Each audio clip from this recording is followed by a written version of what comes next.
Kembali bersama Master MC Zen dan Talkshow Kalbar Motivasi.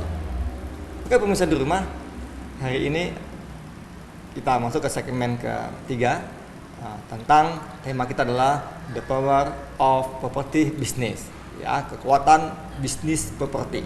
Karena properti ini juga menyumbang tadi nih pendapatan daerah pun luar biasa, termasuk pendapatan nasional, dan banyak menghidupin masyarakat maupun karyawan dan lain-lain. Oke, kita kembali ke Pak Rusman, pengusaha properti.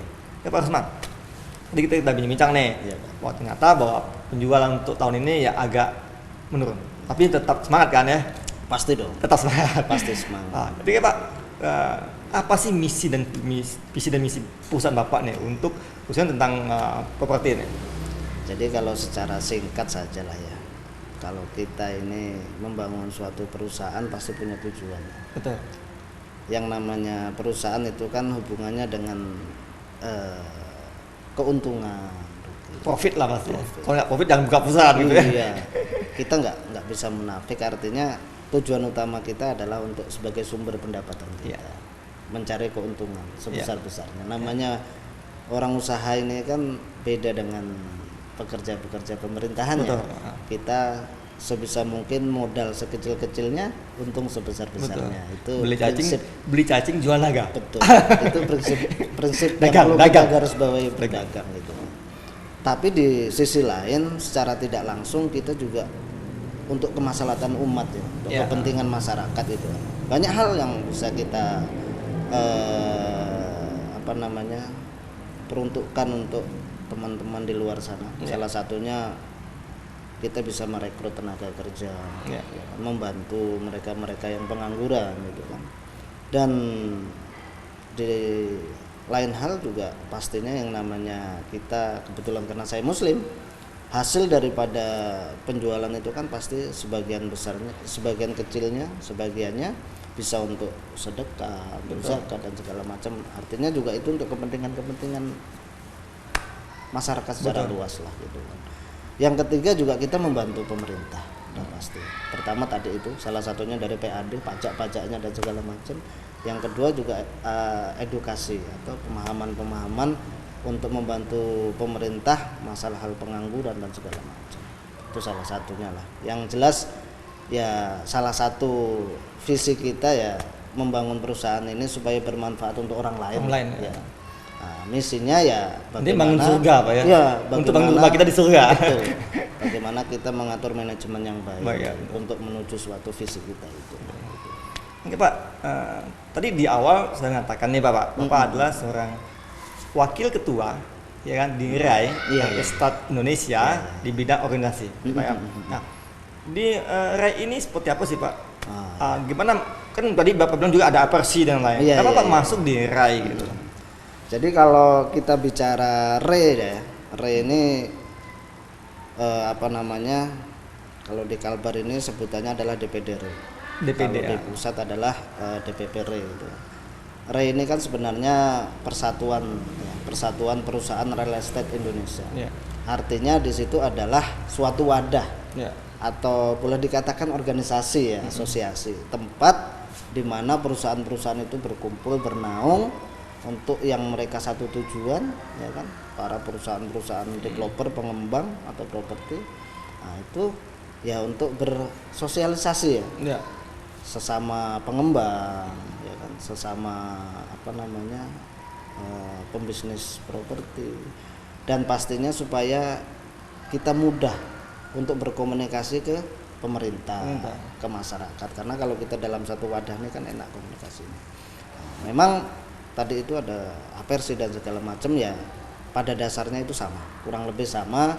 Mereka baik itu di kami DPD RAI maupun apersi maupun PI maupun lainnya itu adalah wadah perusahaan-perusahaan yang bergerak di bidang properti. Saling kolaborasi, sinergi Pak ya? Saling bersinergi. Hanya saja memang cikal bakal asosiasi properti ini memang di RAI. RAI lebih tua lah umurnya. RAI itu lahirnya itu di tahun 72. Nah, jadi kalau Bapak kenal yang namanya perumahan Ciputra Group. Ciputra ya, meninggal beliau nih. Beliau meninggal 2 minggu yang lalu. Itulah cikal bakalnya, pendiri Re ya. Insinyur Ciputra ya. Ya, Insinyur Ciputra, pendiri Re tahun 72. Nah, kalau di Kalbar sendiri kurang lebih tahun 91. 91. Ya, 91. Nah, dulu awal-awal itu 4 anggota, 5 anggota ya kan. Kalau saat ini di Kalbar sendiri sudah 160 anggota 160 yang aktif anggota. ya, itu pengembang semua perusahaan. Kau boleh tahu apa sih peran RAI? Maksudnya untuk pribadi Bapak maupun untuk masyarakat?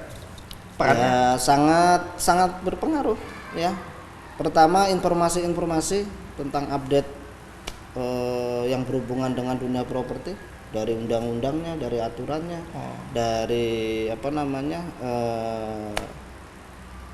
pelaku bisnisnya sendiri, dari perbankan dan segala macam, itu semuanya berhubungan dengan RAI. Dia boleh tahu singkatnya gini, kalau pas beli anggota RAI, ya, masyarakat percaya dengan Bapak sebagai bisnis properti, bukan abal-abal, gitu Pak ya? Karena ada pengusaha properti yang abal-abal kan. Oh, banyak. Nah, kalau masuk di anggota RAI, dipastikan Bapak pengusaha properti. ya. Betul gitu Pak. Jadi meyakinkan masyarakat gitu salah ya. satunya. Karena memang asosiasi itu berbadan hukum gitu kan, ya. hukum Jadi, dan dikenal kan. Dan di dalamnya juga ada edukasi, pelatihan bagaimana caranya menjadi developer yang berakhlak gitu. Di RAI itu Pak. Iya, bukan hanya sekedar developer cari keuntungan, Betul. tapi juga developer yang berperilaku baik. Artinya selama menjalankan bisnisnya harus sesuai dengan koridor, baik itu undang-undang yang ditentukan oleh pemerintah maupun undang-undang ya secara syariat agamanya masing-masing lah. Gitu. Jadi bisa jadi juga pemerintah ke RAI dulu, RAI menyebarkan ke anggota gitu ya, informasi yang itu ya kurang lebih biar standar semua Pak ya.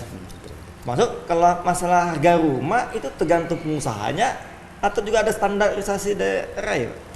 Harga rumah lah nih, umumnya itu. Kalau subsidi itu ditentukan pemerintah. Ya, setiap tahunnya harganya berbeda-beda kalau subsidi. Tapi kalau komersil itu alam. Ya, artinya alam itu mau untung tuh apa ya? Tergantung kondisi geografisnya, tergantung kitanya juga. Kita mau menentukan untung berapa, kita mau jualnya seperti apa gitu kan. Nah, itu kalau yang komersil bebas-bebas lah. Nah, ini sedikit nih Pak, sebelum masuk harapan nih. Nah, Bapak kan tadi rumah yang Bapak bikin tuh tipe 36, tipe 45, 70 Pak ya. 130. 170. Ya. Nah, menurut Bapak nih, tipe-tipe ini nih emang dari gemaran atau gimana paling banyak digemarin Pak tipe-tipe ini Pak? Ya. Kenapa nggak bikin 136 aja deh gitu kan? Tipe 45 saja gitu kan? Kenapa sebanyak gitu? Ya. Jadi namanya kita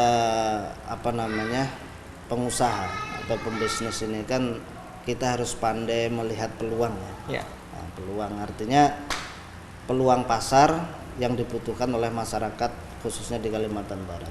Kan mohon maaf tidak semuanya masyarakat ini berpenghasilan rendah. Ada juga mereka yang pengusaha-pengusaha juga ya. Selain pengusaha properti tapi mereka ingin investasi, biasanya mereka butuh rumah hunian yang mewah gitu kan. Dan yang tipe-tipe 45 ke atas itu. Yang ujung tadi menarik tuh. Mereka beli bukan untuk tinggal, untuk investasi. Untuk investasi. Ya.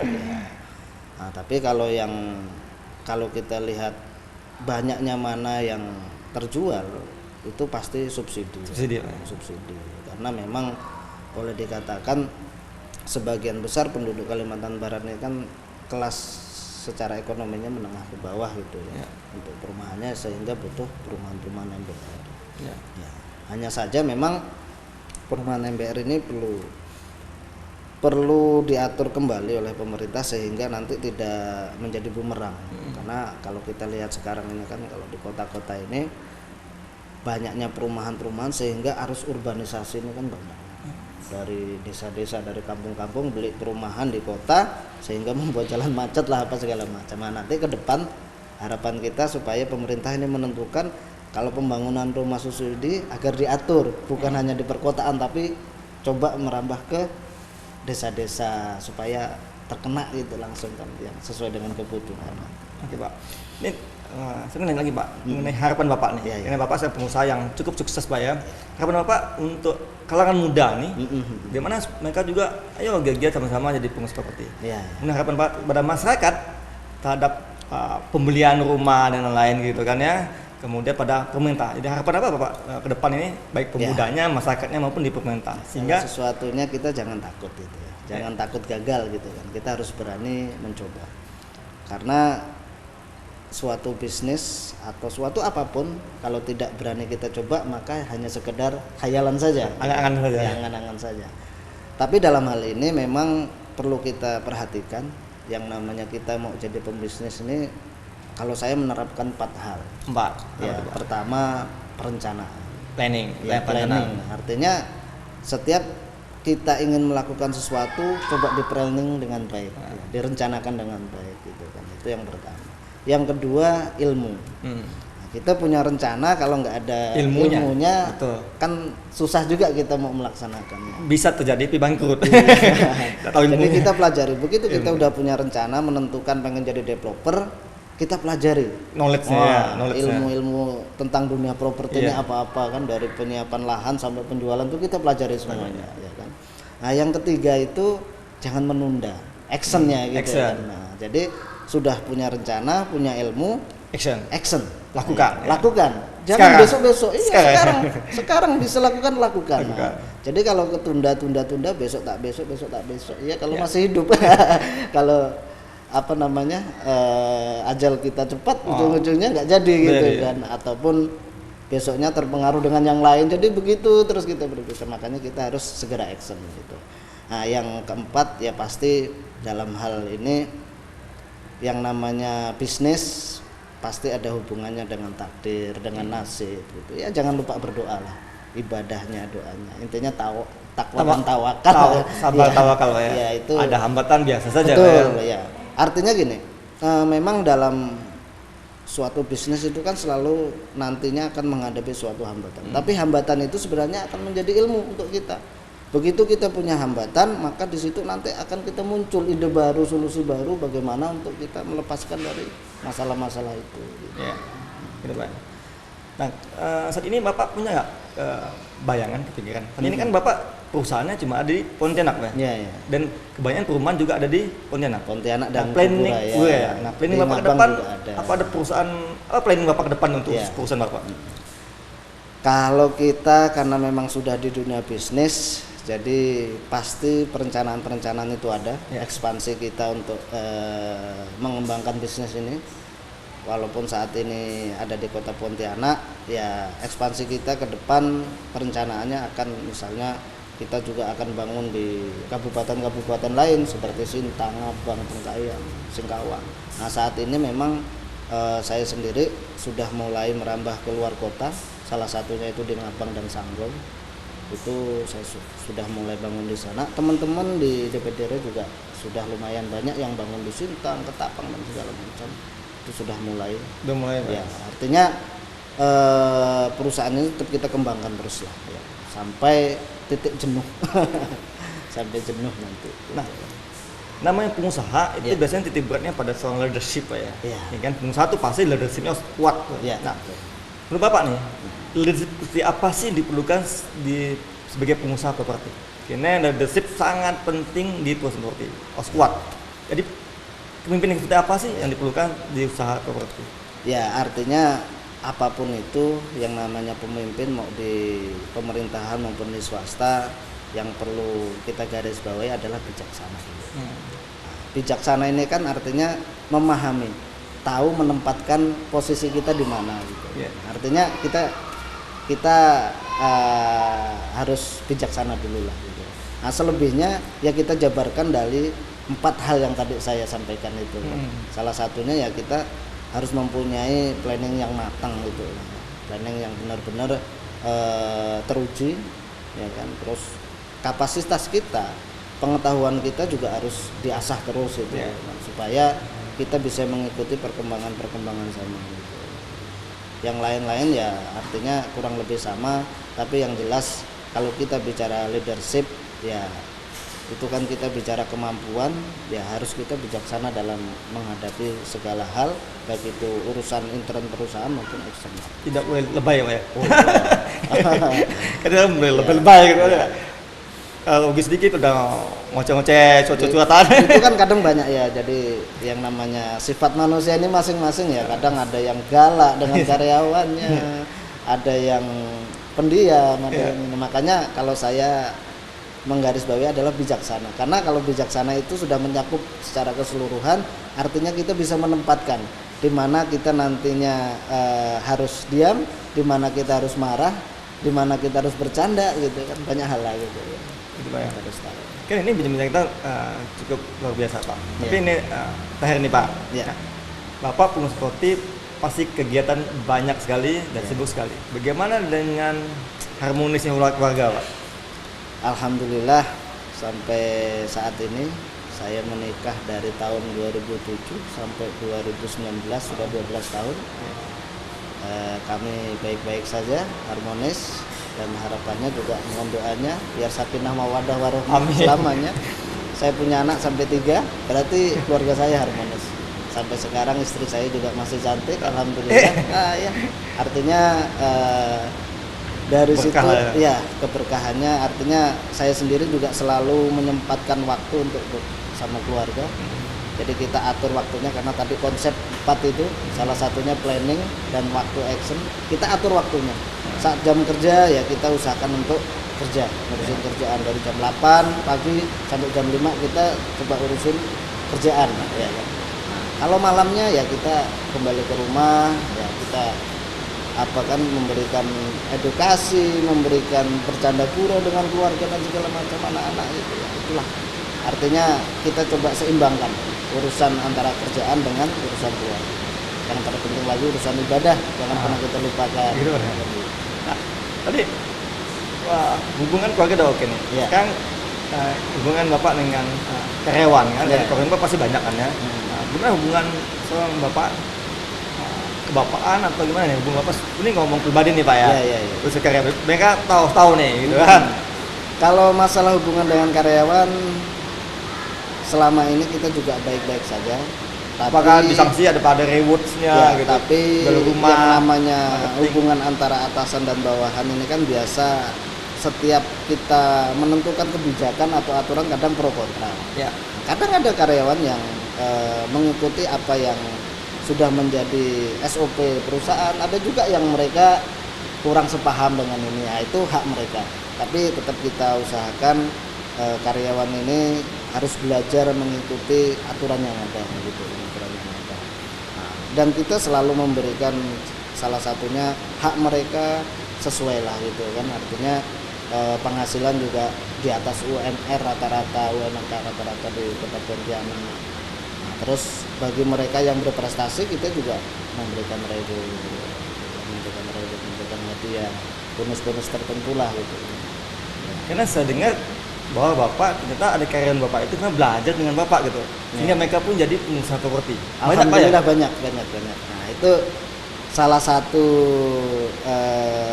yang saya tanamkan ke mereka itulah. Jadi saya ini kalau memberikan ilmu kepada mereka tidak ada yang saya tutup-tutupi. Jadi kemampuan apa yang saya punya saya berikan ke mereka. Pertama tujuannya adalah supaya mereka mudah untuk bekerja. Ya kan, sesuai apa yang kita mau. Ya. Kedua, supaya mereka juga beredukasi, belajar. Nah, karena saya juga tidak mau mereka ini seumur hidup jadi karyawan saya terus. Nah, saya pengennya begitu jadi karyawan saya, lepas dari perusahaan saya, mereka bisa buka perusahaan sendiri. Jangan pula berhenti dari tempat perusahaan saya terus kerja di tempat lain, berarti kan saya gagal. Tapi kalau mereka setelah resign dari perusahaan saya terus membangun perusahaan di luar, itu berarti saya berhasil mendidik mereka. Gitu Pak. Ya. Oke Pak, terima kasih banyak. Nah, pemirsa di rumah, kita berbincang dengan beliau Pak Rusman ini cukup hebat di dunia properti. Ini dunia properti adalah dunia yang luar biasa juga, karena setiap manusia pasti ingin memiliki sebuah rumah. Nah, rumah bisa kita dapatkan melalui tadi nih, ya developer. Nah, Pak Rusman adalah seorang developer. Yakinlah bahwa kita hidup di dunia ini pasti memiliki rumah. Bagaimana caranya pun pasti Tuhan ngasih rezeki kita. Jangan takut bahwa kita tidak memiliki rumah. Nah, teman-teman semua ya yang belum memiliki rumah, berdoalah. Ada 4 hal tadi di Pak Osman bilang supaya kita menjadi pribadi sukses.